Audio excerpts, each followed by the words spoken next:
Hello, everybody. Welcome to tonight's show. I just moved that pooter back so I don't knock it and go all wobbly. How are you all? I'm so glad you could join us tonight. I'm glad I could join us tonight. It's been a trying few days, let me tell you. Anyhow, we've got lots of people on tonight. Karen, Yvonne, Julie Sparrow, Judy Banks. Hi, Judy. Hope you're feeling better.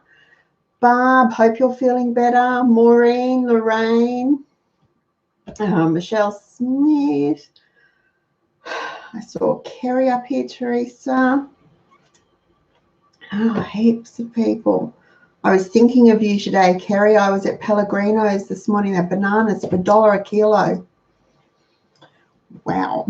So I bought lots. Hopefully they'll last till the weekend. Okay, so perhaps not cheaper to grow bananas, but that's what we're going to talk about tonight. Is it really cheaper to grow your own food, grow your own grub, grow your own food? And yes, it is, folks. It is if you do it properly. Now, I'm going to tell you the story of a lovely Cheapskates Club member. She is delightful and she's gorgeous and she's full of really good ideas. So how her garden went so pear-shaped, I'll never know. But she wanted to start growing summer veg. So lettuce, tomatoes, cucumbers, zucchini, that sort of thing.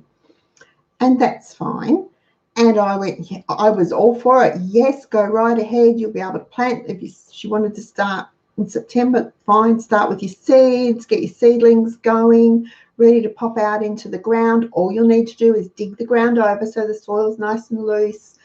Add some compost if you've got it. If you haven't got compost, splurge on a bag of dynamic lifter from the garden centre, put some in, your plants will be fine. So she came back to me about 6 weeks later and went, no, there is no way it can be cheaper to grow your own vegetables, any vegetables. We've spent nearly $500 on this garden. No, $500. $500. I haven't spent $500 in my garden in 31 years. So how could you spend $500 on your garden? So instead of starting off small, they bought timber to make raised garden beds. Okay, but then you need the end pieces and you need the nails or whatever. So they didn't have a staple gun, so they had to buy the staple gun. Then they bought the straw to put in the raised garden beds. Now, when you do raised garden beds, now mine are about 60 centimetres high, 60 centimetres deep. So in the bottom of them, I have straw because otherwise it would be painful to fill it with dirt. So they bought the straw and they paid a premium for it. It was $10 a bale. Then they bought a load of veggie mix from the garden centre. Okay. Then instead of buying seeds and raising them herself, she bought seedlings, but she didn't just buy seedlings from her local Bunnings or Home Hardware or whatever her garden centre was. She went online and she bought premium seedlings because she wanted them to be good that were costing her $4 and $5 a punnet. Ouch.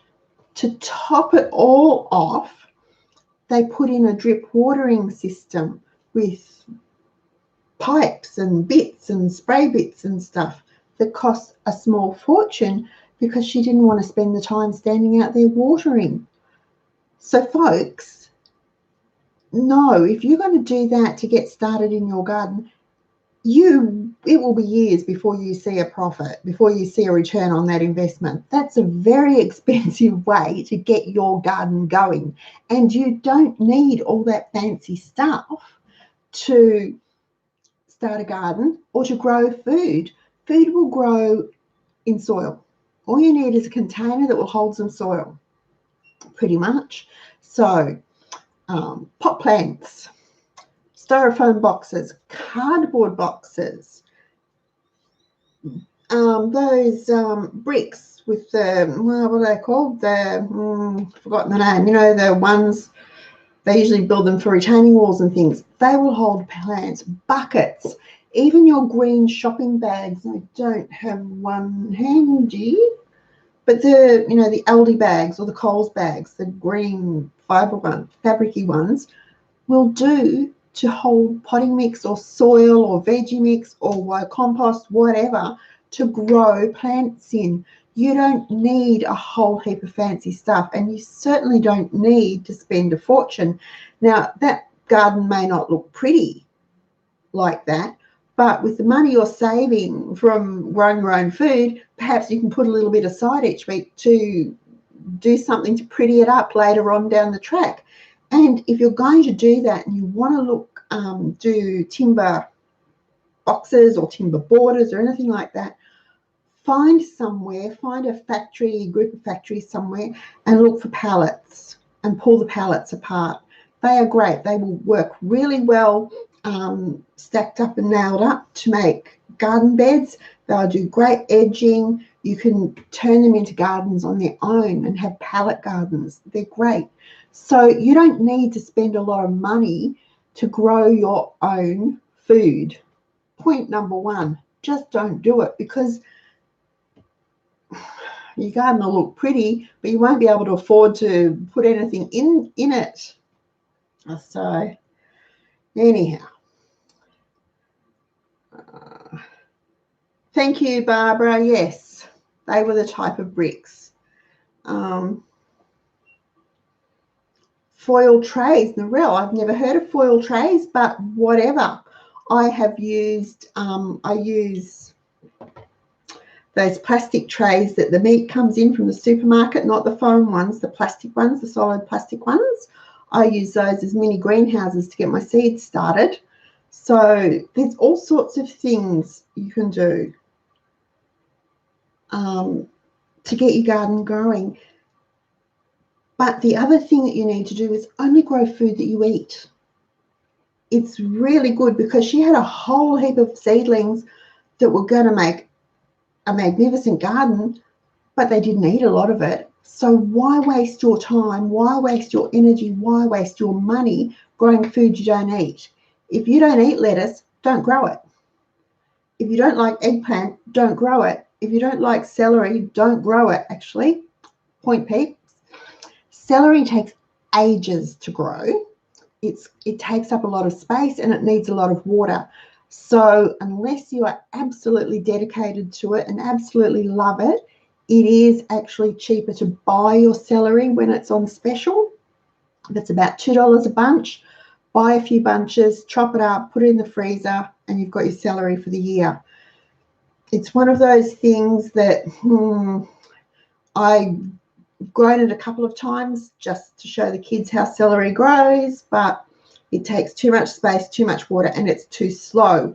So in a normal suburban backyard like ours is, space is a premium. It's prime real estate for veggie growing. So it's got to be productive before I'll put it into my garden. Wicking beds, I'll get onto those in a little minute. Oh, okay. Thanks, Narelle. Cool. Curbside collections are a great way to find old pots, and the other way is to just tell people that you want to start a garden and you're looking for pots, you're looking for planters, you're looking for compost, you're looking for straw, you're looking for anything like that. If you know someone with chickens or a rabbit or guinea pigs, anything that has a straw base in their cages, they may well be looking for somewhere to someone to dump that straw in. Take some off them, put it in a pile, compost it down. It's great for in your veggie garden. No Hannah tonight, Barb. No, just me for as long as I can keep going.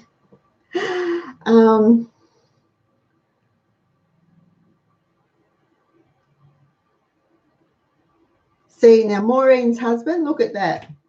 Was building a screen for the lettuce with leftover shade cloth, but it's no spending month, so we're not spending any unnecessary money.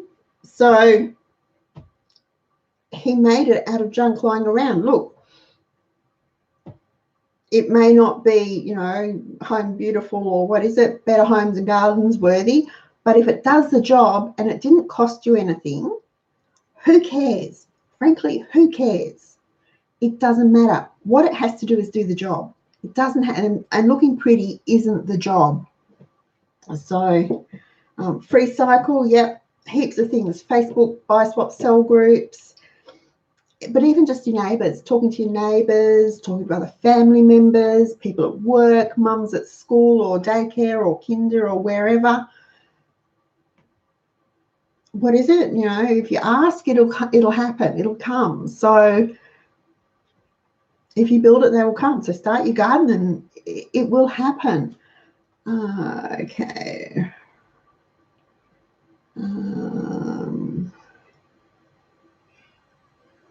Yeah, see, Maureen's using an old croissant, you know, the plastic croissant trays. So they're about yay deep for seed raising. They do work really well. So don't be like our lovely, lovely, lovely lady and spend all that money to get your garden started. You don't need to. You just need to start with either some basic seedlings or some seeds, depends on how you want to start it, and a couple of pots if you don't have garden space.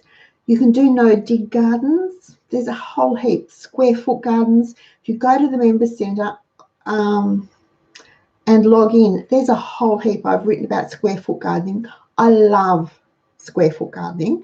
It worked really well for me before I had the raised beds, and I still sort of use the principle in the raised beds, but usually it's just like this one's tomatoes, that one's cabbages, that one's silver beet, whatever. So it's a good idea, and that optimizes your space so that you're getting the most out of your space, which is another thing that's really important, especially with watering. Because if you've got your traditional rows, you've got your things all spaced out and you water them, but you're also watering the blank in between. So it's a bit of a waste. Anyway. Herbs, yep. Thomas built me a herb garden just before Christmas out the back. And we've got garlic chives, parsley, mint, regular mint,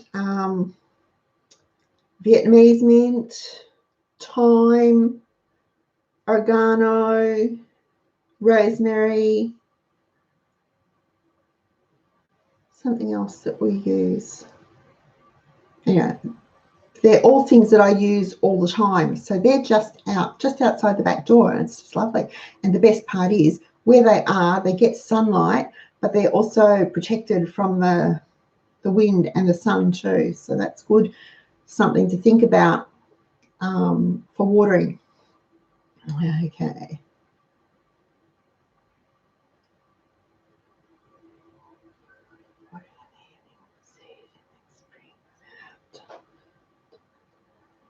Right. Okay. There you go. Someone local to Wanturna. Merrill's found a box of straw available on Free Cycle.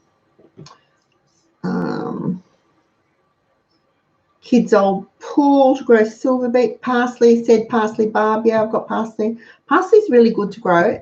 Parsley and mint are the sorts of herbs that you can use all the time, and they grow like weeds. They just almost impossible to kill. So they are really good to get started. Parsley is really, really good for you. It's full of vitamin C. It's full of, I can't remember what else, but it's really, really good for you. But it's a great breath freshener. as I walk past it, I go out to the clothesline, pull off a sprig, have a chew, come back in, pull off some more, and I'm just munching it like that. Wayne does the same thing. We've just got used to just pulling a sprig off as we walk past and chewing on it. It's delicious, but it dries really well. So you can dry it, you can hang it to dry, you can put it in the dehydrator, you can use the oven to dehydrate it if you want to. It freezes. If you want to freeze it, you can chop it up, pop it in ice cubes, top them up with some water, pop them in the freezer. You've got frozen parsley to use as a garnish all winter, add it to sauces and gravies and things. It's one of those good all-rounder type herbs to grow. And mint is much the same. Mint's much maligned. It used to be that every home in Australia around the gully trap, and I don't think houses have them anymore, I don't know why, around the gully trap out the back where the plumbing for the house came in, mint grew. It just grew. Every backyard had mint growing there. And it's really handy. It's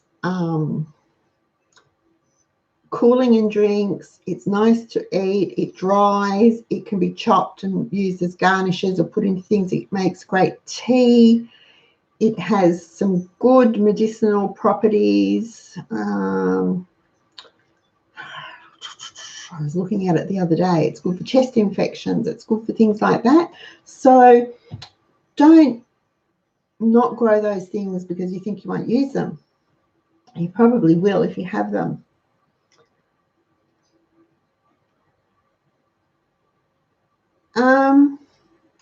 Maureen, give your tomatoes, next time you empty the milk bottle, before you put it in the recycle bin, fill it up with water and give it a shake and pour that over your tomatoes too. They often need calcium, or actually tomatoes do need calcium. So there's enough in that little bit that they get out of the milk, draining the milk bottle onto them. And that also helps stop the blossom end rot so that they don't lose the flowers and lose the fruit. My tomatoes have gone ballistic, absolutely ballistic. They're supposed, this year I put in bush tomatoes because I thought I'm just try this new variety of bush tomatoes, and they weren't supposed to get very tall or spread very far. Yeah, it's like a jungle out there. But when you lift, I went to lift one of the branches this afternoon, and oh my gosh, I thought there must have been a brick or something sitting on it. It is so full of fruit.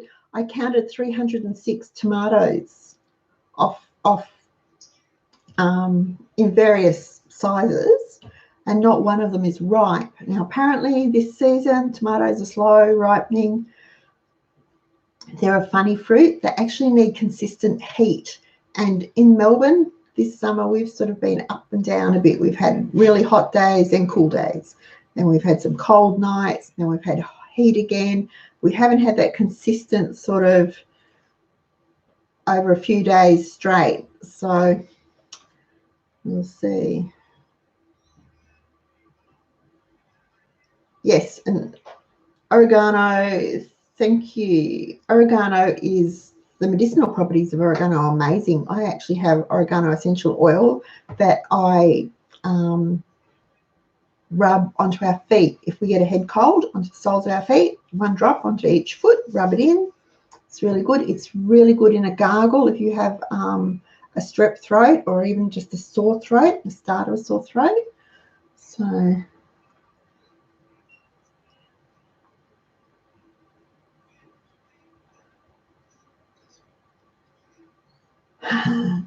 green mashed potato. I used to call, when I used to mash the pumpkin and the sweet potato into the mashed potato, because when the kids were little they didn't like pumpkin and they didn't like sweet potato, so I'd mash it into the potato, and I just called it Mummy's special yellow potato, and they loved it. And when AJ must have been about 14 and he saw me doing it, he was just shattered to think that I'd fooled him all those years, that he'd been eating sweet potato and pumpkin in the mashed potato, and he never realized that it wasn't a special yellow or orange potato that I had for them. We mothers are mean, aren't we?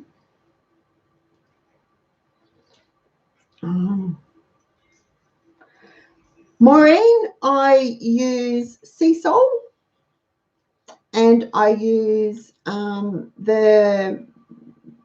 I drain the bokashi bucket into a big bin and fill it up with water. And you have to be really careful with that because it's quite strong.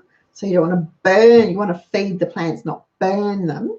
So with any fertilizer, you need to be careful.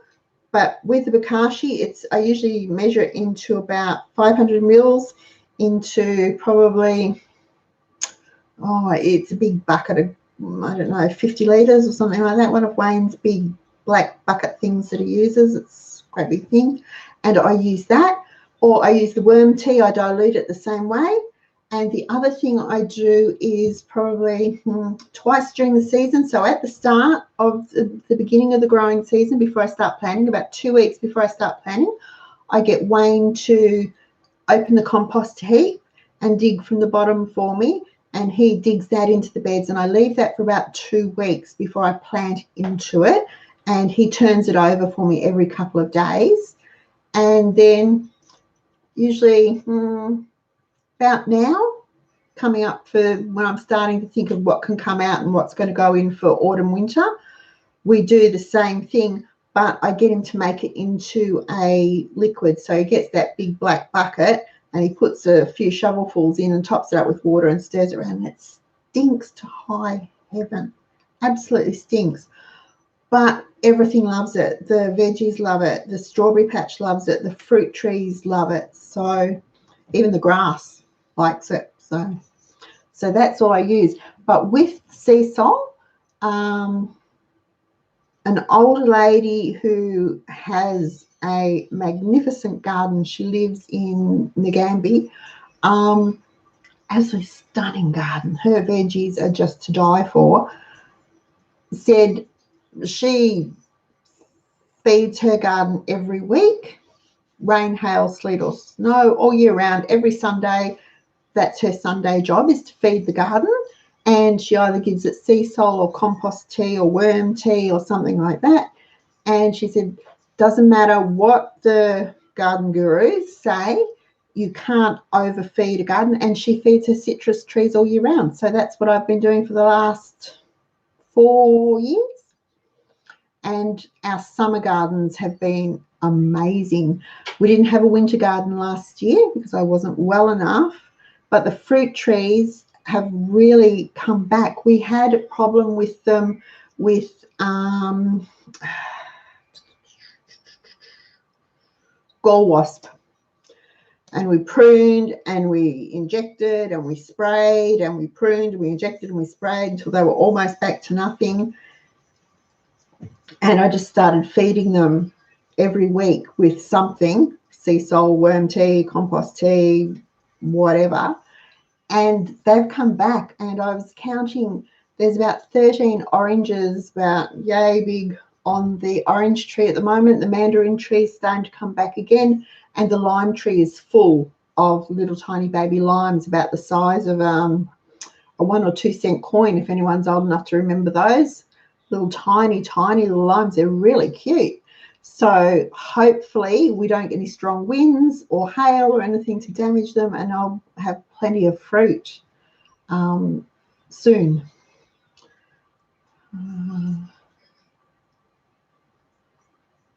So summer mash, yeah. Cute, Kerry.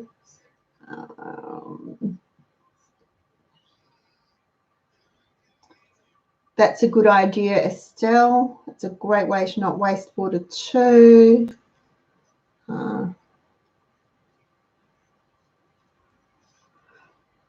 Wendy, you need to drain it. Your bokashi might be too damp, so drain it. Is the bottom full? You know how you've got the top where you put your stuff in and you sprinkle your breadcrumbs, your sawdusty stuff over the top. Put the lid on, but the bottom bit where the actual tea drains into might be full, so it might be too damp. But those little grubby, wormy white things are, you need to get rid of them. So I would suggest perhaps putting it out in the sun, take the lid off, put it out in the sun, make sure it's not full, drain it, put it out in the sun with the lid off to let the top dry, and make sure you're using enough sawdust after you add each layer, and that the lid is on properly. Yeah, and they should eventually go away.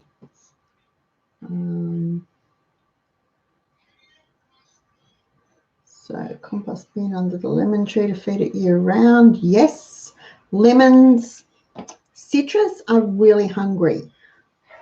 I know the books will say, you know, to only feed them at this time of year and do this, but citrus are really, really hungry. They like food. And if they're good and if they're well fed, they're really strong. Like any plants, they'll be strong. And if they're strong, they're more able to naturally resist pests too, which helps. So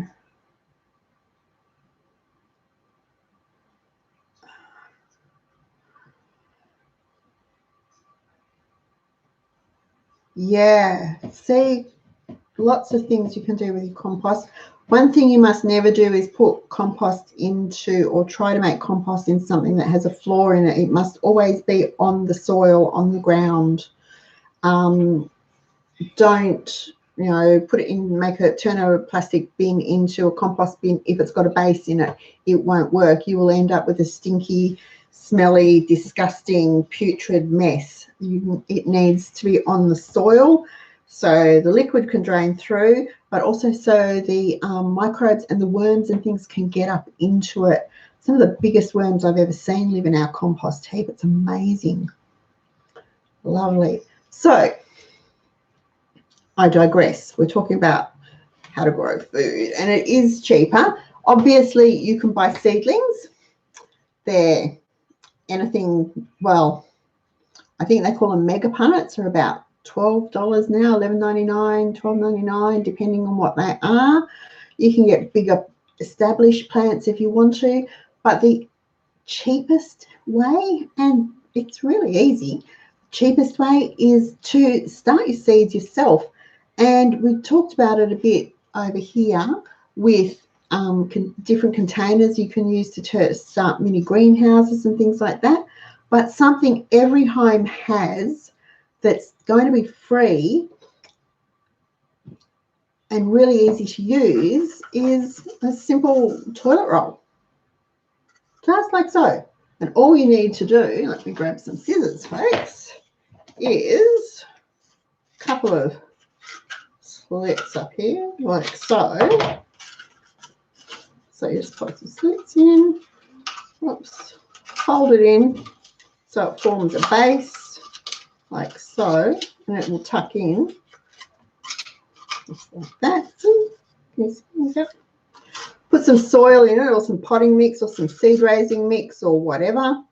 Plant your seeds in it and keep them misted. Now I have a spray bottle, just an ordinary Kmart $2 shop spray bottle, and I just keep it on the mist, and when I go past I just give them a mist every time I think of it.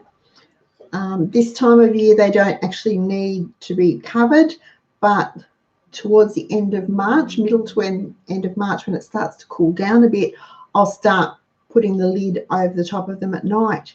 It's really easy to do. I have on my blog, I have how to make newspaper seed pots. Again, they're really easy to do too, out of newspapers, if you have newspapers. We don't get newspapers anymore, but every house has those. Best part with these is because they're paper, you can actually take it when your seedling is ready to go into the ground.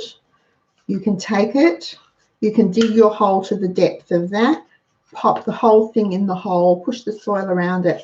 That will break down as your seed grows, as the plant grows. That will break down, so you're not disturbing the roots of the plant. You're not traumatizing it in any way to transplant it into the garden, and it will be safe and secure and happy in its own little pot. It'll just be living outside. I don't Lots of people do, but I don't. Condition my seedlings before I put them outside.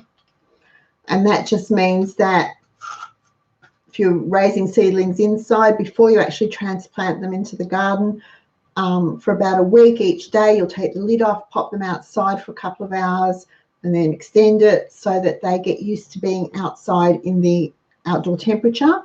I don't bother with that. I don't think, in Australia, I don't think our climate quite warrants it, unless you're very, very, very south of Tassie. Maybe it might be cold and frosty enough. But if we were living in the UK or Europe or North America, somewhere where it got really cold in winter and freezing cold and frosty and snowy, then I would be doing that. But I don't bother with that. See, I break all the rules, folks. So I don't bother with doing that for my garden. It's just an extra step that I really don't want to do. Right.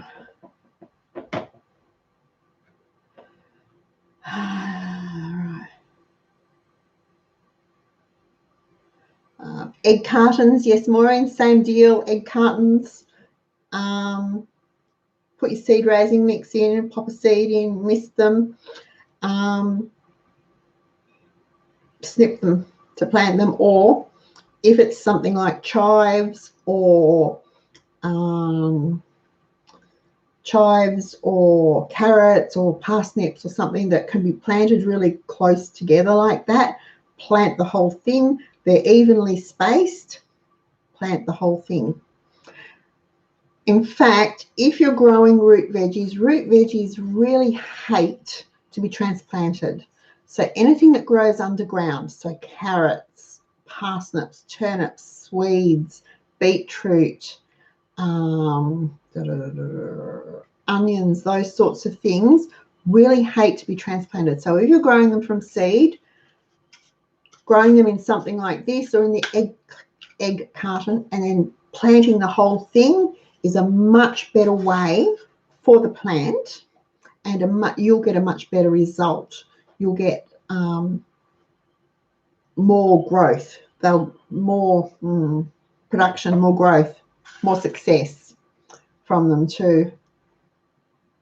How do I keep them upright? They just, okay, well, I just sort of, there we go.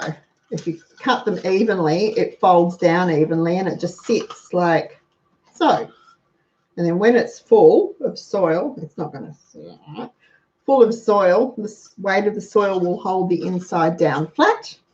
And then I just stack them in the little box, whatever the box may be. It could be the black plastic meat tray, or it could be an ice cream container, or whatever I am using. Pop them in and they just sit up. This one's not going to do it. But yeah, easy.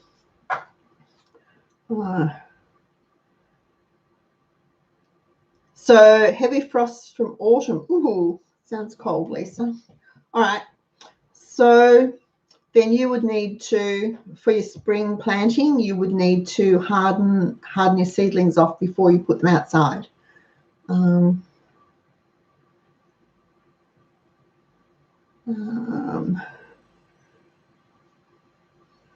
Okay, Estelle, if everything in it, if it's things like I said for your egg cartons, if it's things that are grown close together, you can just plant the whole thing. If it's things like lettuce that need more space, you'll just snip the little pods off separately.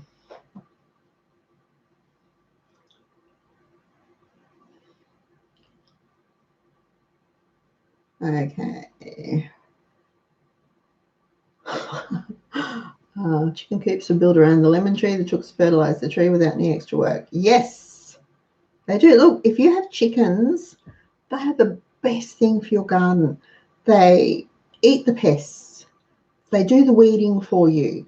They fertilize it for you. They are so handy. And you get eggs. They pay you in eggs for the privilege of doing all that. So they are really good. How do you harvest the beetroot? You pull it up. Okay, dig around it. Maureen's asking about how she harvests her beetroot. So you can actually eat the tops, you know, the green bits that are growing above the ground. Beetroot leaves can be eaten too, but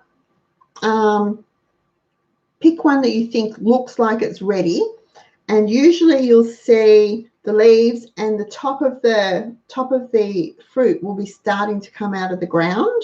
If that's the case, sort of move the dirt gently around it, see how big it is, and if you think it's big enough, whip it out. Wash them outside. Chop the leaves off. Leave about probably 3 inches, 2 to 3 inches of stalk on the top of it. Chop the rest off. You can feed them to the chickens. You don't have chickens. Do you have chicken? No. Put them in the compost or something if you're not going to eat them, but they're good in salads. Have a bucket of water handy to rinse them off before you bring them inside. Let them dry. Put them out in the, leave them on the back veranda on a towel to dry off, and the skin hardens up a bit before I bring them in, and then they're ready to go. So you have to cook them. So beetroot's it's a bit takes a while to cook, but it's really nice roasted. Excuse me, I need a drink.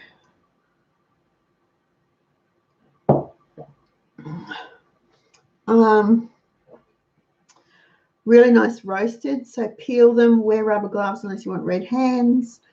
Peel them, chop them into cubes, put it on a baking sheet with some baking paper, lined baking paper, drizzle it with some olive oil, just a little, just a drizzle, some salt and pepper, bung it in about a 200-degree oven, and every 15 minutes give it a slosh around until it's fork tender.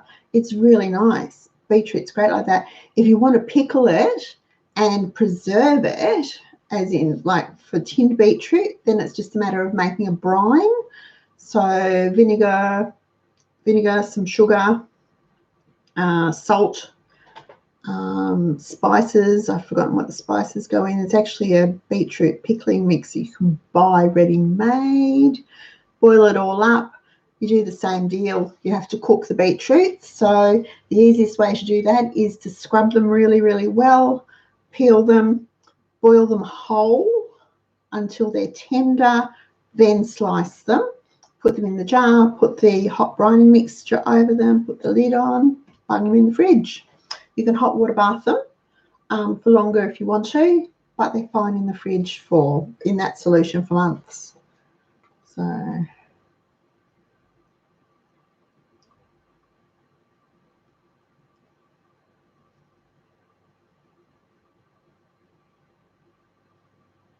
okay.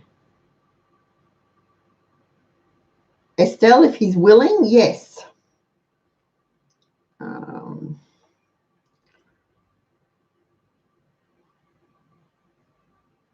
I do have another book, Karen, and I was hoping to have it ready for Christmas,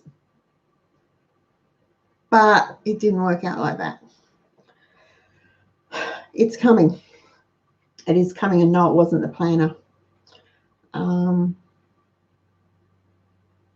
Let me know how you go, Maureen. You know what's really good? Boil your beetroot, cook your beetroot, let it go cold, and then make a dressing with some yogurt or some sour cream, some lemon, and sour cream, lemon, and a little dill. Just a little dill. I'm not a fan of dill in great quantity, so just a little dill, and toss the cooked beetroot cubes through that, and have it really cold. I put it on a lettuce cup so it doesn't stay in the plate. Oh my gosh, it's so good. It's nothing quite like homemade beetroot. Tinned beetroot really just doesn't compare to homegrown and home pickled beetroot. So if you can, try it. It's really, really good. And even people that would normally turn their noses up and go blech to tinned beetroot will often eat home pickled beetroot, and especially home roasted. Oh my gosh, it's so good. Roasted beetroot. And if you have it, this is sort of more an autumn dish. So you've got beetroot, some parsnips, some turnips, some potatoes, some carrots, some onion. Chop them all into reasonably about the same size pieces and do the olive oil, salt and pepper trick and roast them and toss them all together. Delicious. Really, really good. It's not up to me, Meryl. It's up to HarperCollins whether they'll reprint. I have no control over that. Okay. Beetroot relish, yes. There's a really, I think there's beetroot relish, beetroot orange, I think it is beetroot and orange relish in the recipe file, I'm pretty sure. That's really nice too. So there you go. Seeds run to 99 cents a packet to $3 or $4 a packet, depending on where you buy them. There are so many different types of seeds, but each seed packet will tell you the important information. It will tell you how many seeds are in the packet. It tells you when to plant it, so when is a good time to plant it. It will tell you how big it grows, height-wise and width-wise, and it will give you the spacing for each seed, because you can't just go and sprinkle them and expect them to grow beautifully. They will all grow, and you'll have 200 lettuce in about the size of an ice cream container. So you will need to do a lot of thinning if that's the case. So read the back of the packet. It also gives you the watering information, so how much water each plant will need, which is really important when you're planning your garden, so that if you put really thirsty plants with other really thirsty plants, and the ones that don't need quite so much water with ones that don't need quite so much water, put them all together, it makes your watering job that much easier too. So planning your garden is the first step. Choosing what you're going to grow is the second step. Only grow what you're going to eat. As I mentioned way back at the beginning, there's no point in growing eggplant if you don't like eggplant. There's no point in growing strawberries if you don't eat strawberries. There's no point, you know, it's just a waste of prime real estate. You need that growing space for something else. So think about what you eat. Think about what you buy the most of each season. So in summer, I do lettuce, tomatoes, capsicum, cucumbers, zucchini, eggplant, basil,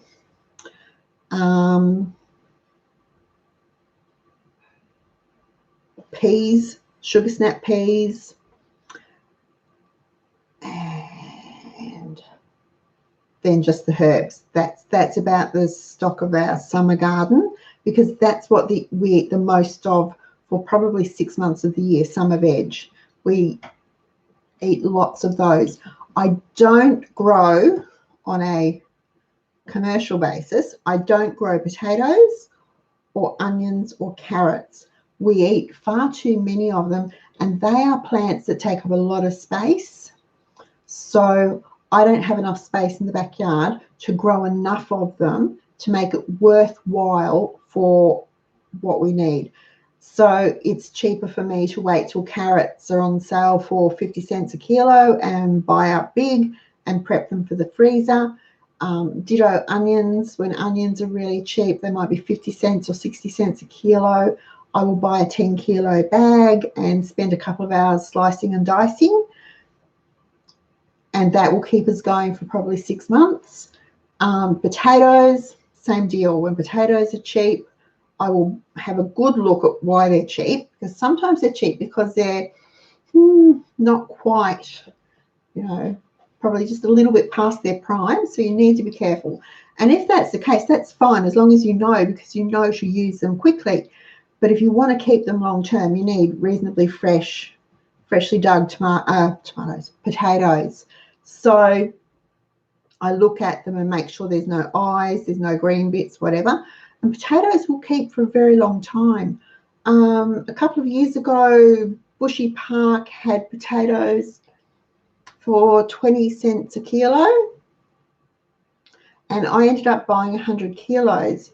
Now that's heaps of potatoes. I bought them over a week because it was taking me that long to get them ready. And what I did was I had big boxes, big sturdy cardboard boxes that I lined with newspaper, and I'd put a layer of potatoes and then a layer of newspaper, a layer of potatoes, a layer of newspaper, and I did that in boxes, and I kept them on our back veranda. Now, I did that because it was winter, and while potatoes like to be kept cool, they don't like to be cold. So they do like to be dark, which is why they're in the box with the newspaper to cover them, but they don't like to be frozen. They don't like to be really cold. So I just kept them on the back veranda where they were cool, but not frozen, as they would have been if I'd put them in the shed. And they fed us for, gosh, close to 12 months for those potatoes.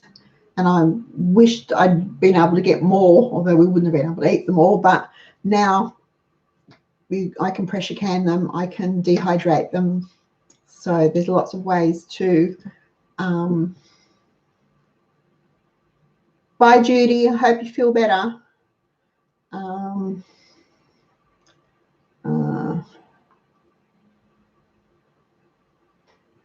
Only 5 pumpkins out of 2 crowded, Kerry. Too crowded.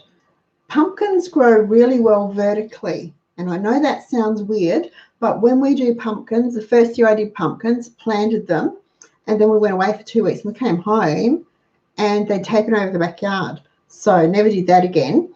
They grow vertically. So on our side fence, Wayne has put a trellis, and I plant them and I train them up the trellis.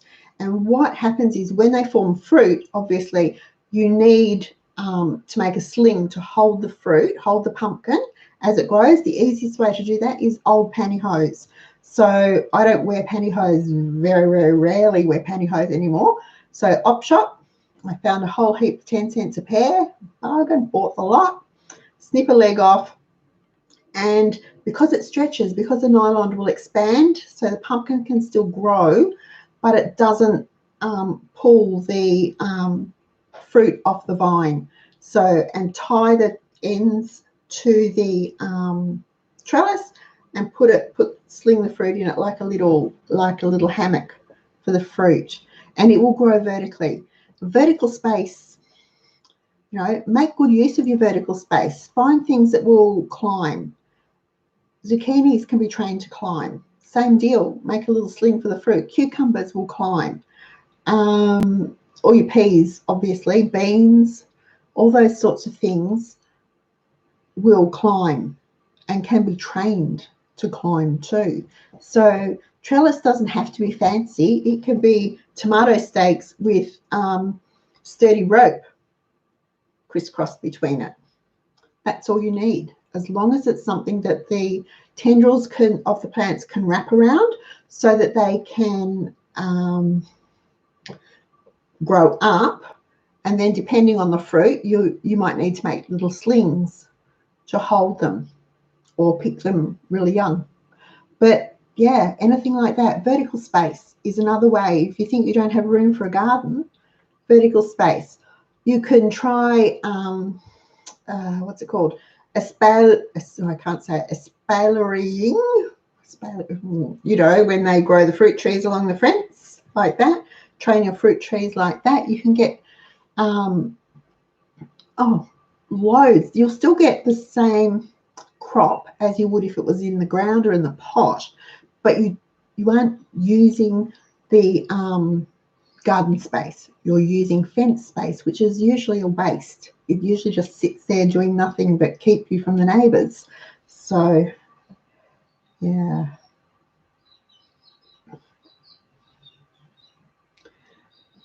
Okay. One more thing, when you're growing pumpkins, or melons, watermelon, rock melon, something like that, pumpkins especially are really best left on the vine until they've had a frost over them. Then you can pick them, and if you're going to pick them, store them on their side, like so, in a single layer, so that they don't get bruised. Yeah.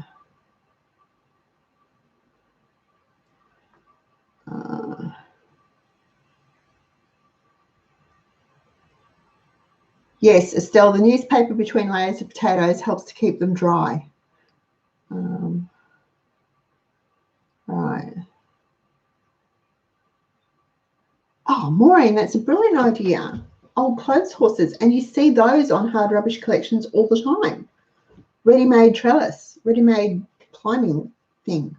And they won't get too high. They've got lots of room to go up and down, because you can train them to go up and down and up and down. But, yeah, cool. Okay, so what else was I going to say?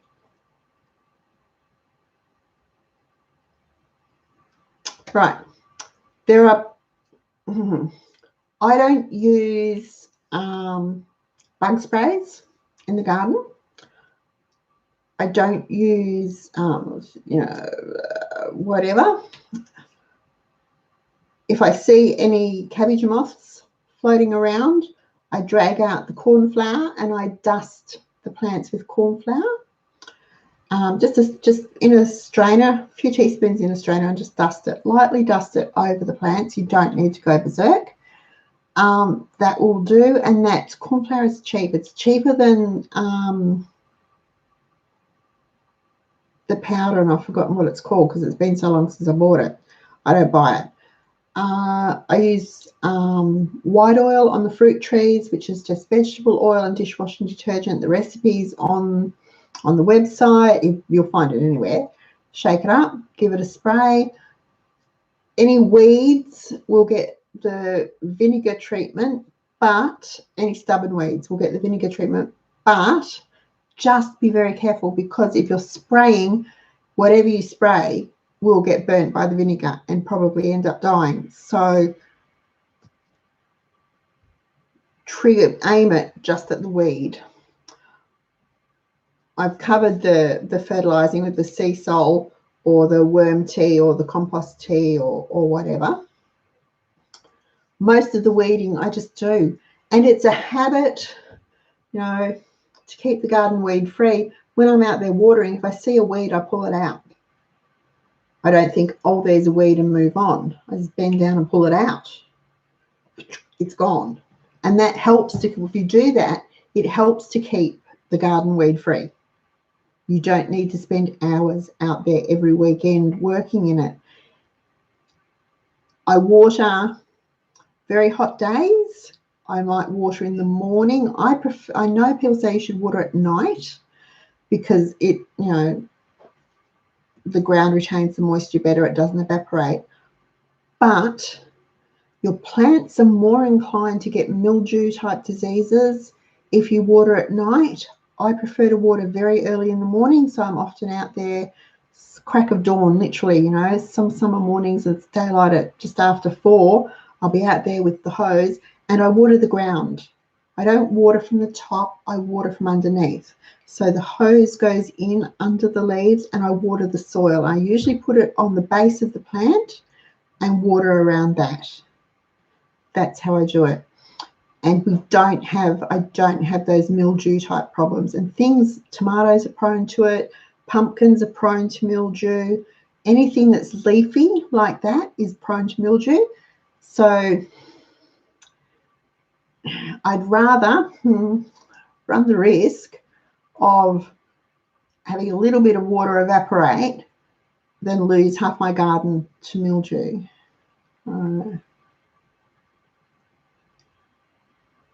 Pyrethrum. Estelle, the daisy is a pyrethrum daisy. They use it's used in a lot of natural pest sprays for the garden. Yeah.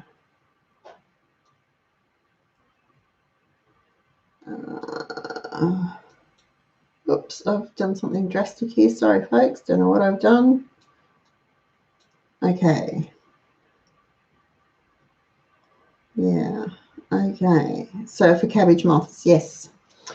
You can do companion planting. In my tomatoes, I have the tomato bed. You can't see them anymore because the bush tomatoes that were only going to be so big are now this big. I have basil and I have marigolds. Marigolds keep pests away. Tomatoes and basil are a natural help each other in the garden. So they work like that. Usually around the bottom of the fruit trees, I will have some sort of flowering plant. I haven't done it this year. I don't know why I didn't do it this year. I ran out of time. But usually around the bottom of the fruit trees, I put some sort of annual flowering plant. It helps protect the roots of the trees on the really scorching hot summer days. But if you pick the right plants, the right flowers, they help each other. They're companions, and companion planting, it might be one of those way out there ideas, but it works. And if it works, why not try it? It doesn't cost anything. So, yeah.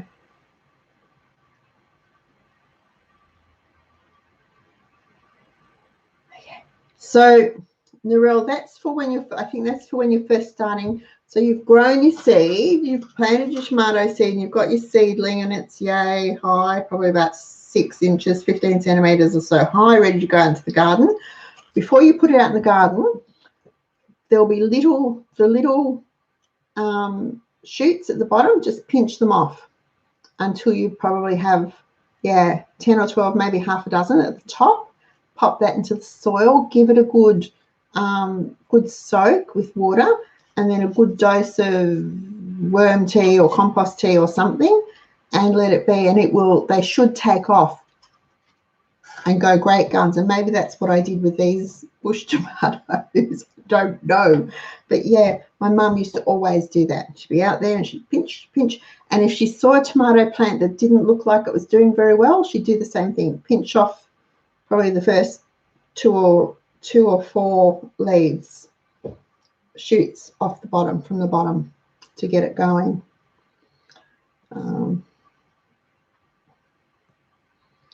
Yes, you can self-fertilize if you want to.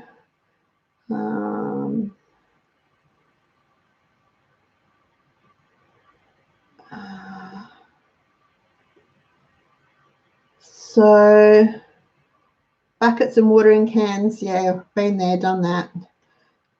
But that's fine. Okay. Most of us overwater our gardens, and I know that sounds mean that we're starving them of water when they really need water to grow, but if they're in a good growing medium and a good base, it will retain moisture, and they should be able to put their roots down deep enough that they'll be drawing moisture out of the soil. So also making sure that you've mulched the top really helps too. That's why I just water around the base of the plant, and I only water at the bottom. I don't water from the top. I don't stand there and go like this. I get underneath and put the hose in, and I do that with my pots too, in there, and water like that. And if it's mulched properly and you give it a deep drink like that, so for a tomato plant it would probably be a cup to a cup and a half of water, and don't just tip it on, but slowly pour it on and let it soak in. Put the mulch back over it. You only need to do that maybe 2 or 3 times a week. On really, really hot days, like Friday here, it got to 45. So Friday night I did sneak out and give them all a little drink. I popped out a couple of times during the day and directed Thomas how to do the pots and things for me, so just so that they weren't drying right out in the heat. That was an extremely hot day. We don't get them too often, thank goodness.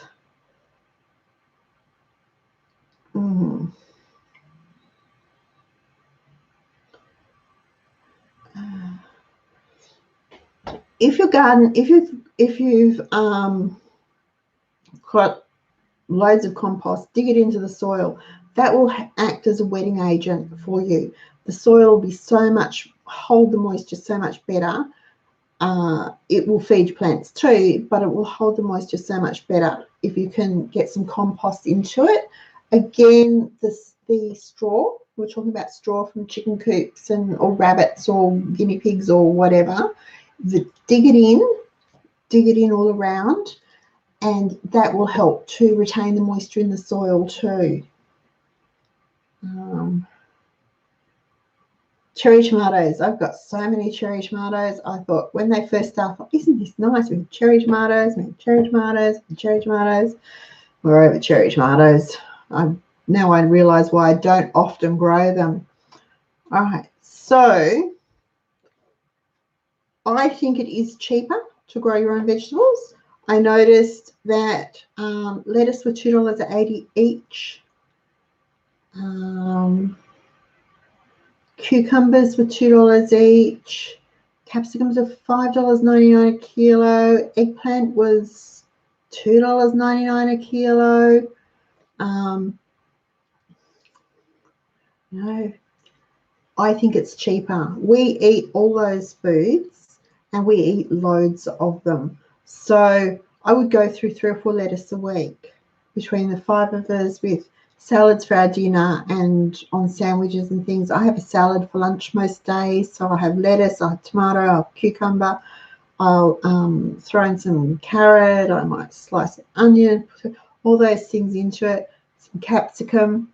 So if I had to buy it, I'd be spending $100 a week on fruit and veg. So growing it is definitely cheaper than buying it. And when you can get a packet of lettuce seeds, and I think the last packet I bought had 160 in it, and it was $2. Now the germination rate, and that's the other thing on the packets, will tell you the germination rate. I really don't pay much attention to that. I tend to think they'll grow. I have faith that they will grow, and most of the time they do. So I don't often lose out on my seeds. Some seeds I'm a bit fussy about, and I like to get them from reputable, reputable suppliers.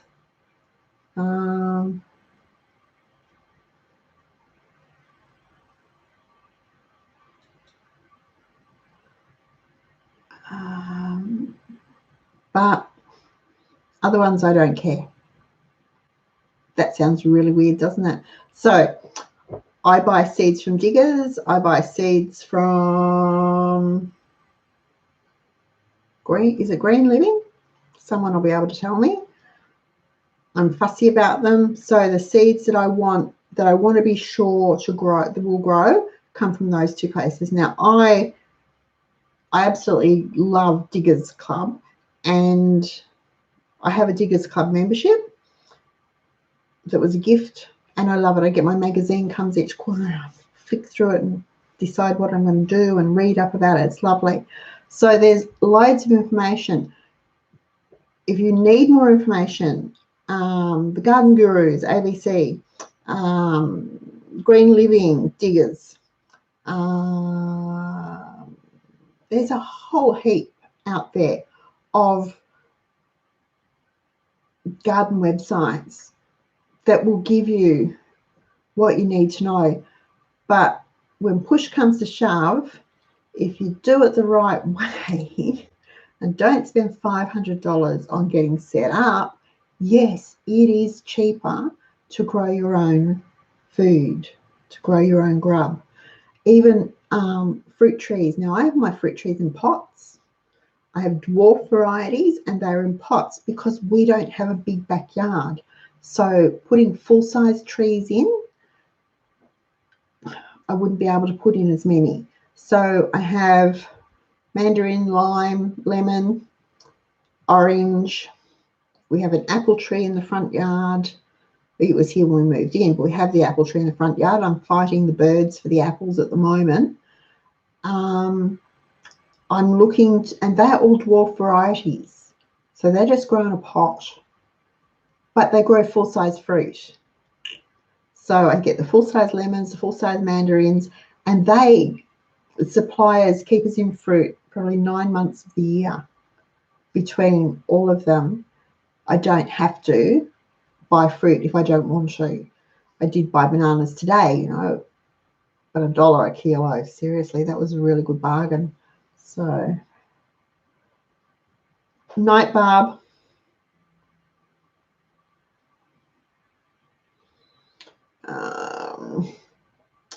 Possums. Oh dear. And we have bats as well. I was thinking it was the cockies that were eating the apples. It's not, it's the fruit bats. Not much I can do about them. Cockies will eat through the nets. They will eat through anything. They'll eat through timber. They'll just keep pecking away. So there's not much you can do.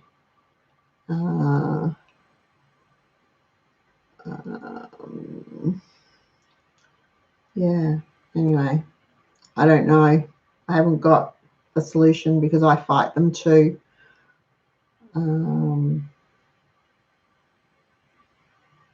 What can we do? They share our environment, so we have to put up with them, unfortunately. You can try, Meryl, if you can reach them, some chili spray. So chili powder will do it in some water and spray the trees or the plants that you don't want them to get with that. That is supposed to work with possums, but we have one possum that seems to like it, so it doesn't work for him. The others stay away, but he likes it, so he keeps coming back.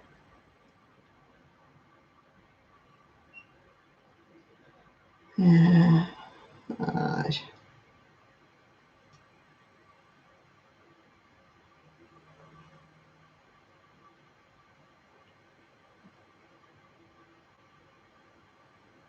Okay, so with seeds, you can do a water test if you're not sure of the viability of them. Now is it? There's sinkers and there's floaters. Floaters are good. Are the seeds that will sprout. Sinkers, sorry. So the seeds that sink. So get a glass of water, a tall glass of water, and sprinkle your seeds over the top of it. Leave it for a few minutes. The ones that sink to the bottom are the ones that won't sprout. The ones that stay on top, the floaters, they're the good seeds, and they're the ones that you can plant and they will sprout. Now, lots of people like to pre-soak their seeds before they plant them. I don't think I do it for anything. I know lots of people do it with peas. I don't do it with peas. I just put them straight. I actually just put them straight in the ground. I don't even bother with the toilet roll. They just go straight in the ground. So I like direct planting. Skip that messy middle step is really good for me, and it works. So yeah. Yeah, Vicky, a bit like eggs. Oh, I guess it depends on how long the seeds have been sitting before they were packaged, Patricia. And that's the other way you can save money, is by saving seeds. So if you, for instance, my basil at the moment, because the stupid weather we've had has shot up and it's going to go to seed, so I will save those seeds. Once the seed heads form, I will cut it and I'll put it in a paper bag, and when it's dry, give it a shake, have the seeds, and that'll be basil seeds ready to go next year for next year. You can do that with most things.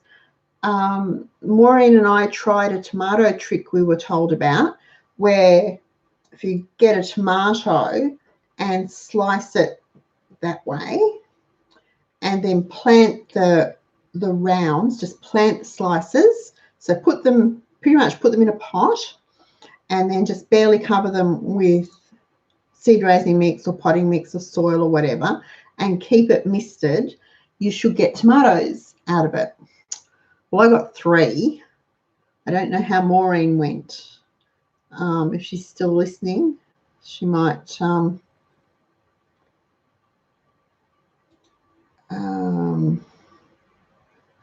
be able to tell us. But I only got 3 plants out of the whole tomato that I planted. But that's another way, because tomatoes, you can do save seeds just by doing that. Scoop the pulp out, put it in a strainer, rinse it under a tap until all the pulp's gone and you've just got seeds. Then put them on a paper towel to dry, and when they're dry, pop them in an envelope, and they should be ready to go for next season.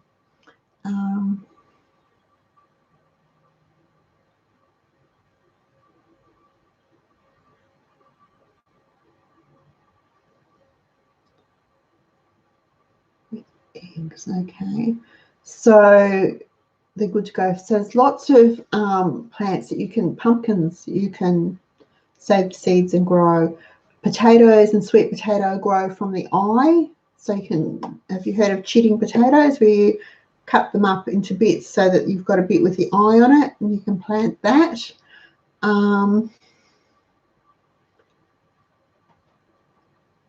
They're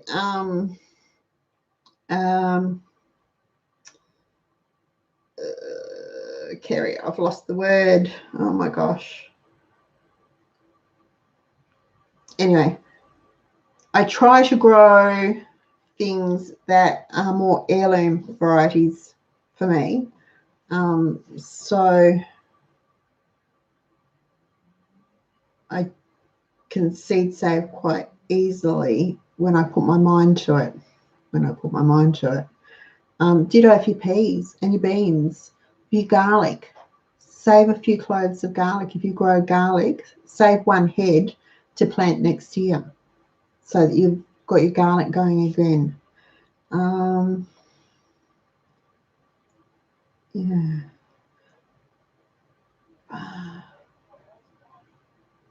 So Maureen's tomatoes are growing well, but no fruit. Well, I had 3 plants come up, and yeah, no, not much fruit, which is all right. Never mind. Capsicums, yeah, you can save seeds from capsicums. If you can seed save, it saves you buying them, obviously, so you save yourself a couple of dollars, but it also means that you are sure of the variety. Now, when I say that, there are a few things that can affect the outcome. The weather, obviously. Cross-pollination. If you've got another veggie gardener in the area and you've got bees or the wind or birds or whatever, there's always the risk of cross-pollination too. So you can't ever be sure, but it's worth a try. Okay.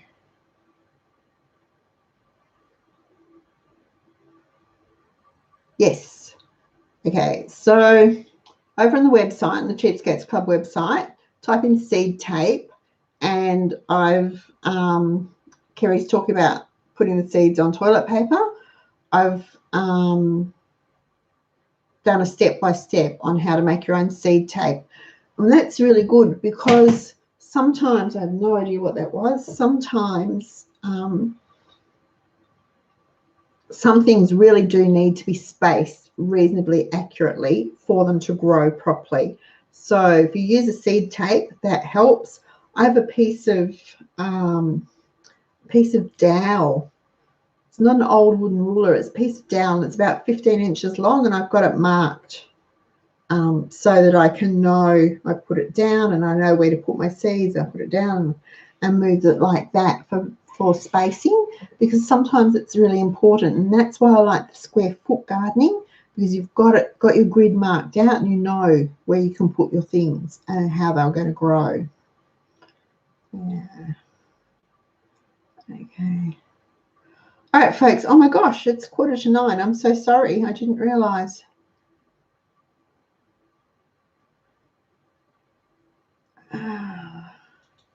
All righty. So I'll let you go. I'm sorry. But honestly, folks, if you haven't tried it, start with just 1 pot or 1 bag and grow something that you like to eat. Silver beet's easy to grow. Lettuce grows just about all year round, just about all around Australia. Regardless of what the garden book says, lettuce will grow just about all year round in just about all zones in Australia. So lettuce is really good. Spring onions, easy to grow. Parsley, mint is easy to grow. Tomatoes are actually easy to grow, as are strawberries, but strawberries, unless you know someone with some plants where you can pick up some runners, strawberry plants are out of season at the moment, I think. So give it a go and see if it will save you money. But remember, don't spend a fortune on getting it set up, because you might find that you hate gardening and then it's a waste. Only plant what you eat. Don't waste your time and energy on something that you're not going to eat, and have fun with it. Have fun with it. It's a fun thing to do. Get the kids interested in it. Train the puppy not to dig up your seedlings, and let the chooks out to do the weeding for you, because it's really it becomes more than a chore. It's really exciting to be able to go out and think, I'll pick some tomatoes, and oh look, that capsicum's right, and oh, the lettuce is ready, and the beetroot needs to be pulled up, and oh my gosh, isn't this so exciting? We're growing our own food, and we're eating what we grow. So give it a try. And yes, it is cheaper to grow your own food. Okay, guys, thank you so much. I will see you on Thursday. Thank you for joining me. Please remember to give us a thumbs up. If you haven't subscribed, click the subscribe button, and you'll be notified every time I do a show or a video goes up, and you won't miss out. Okay, I'm going to say good night. So good night.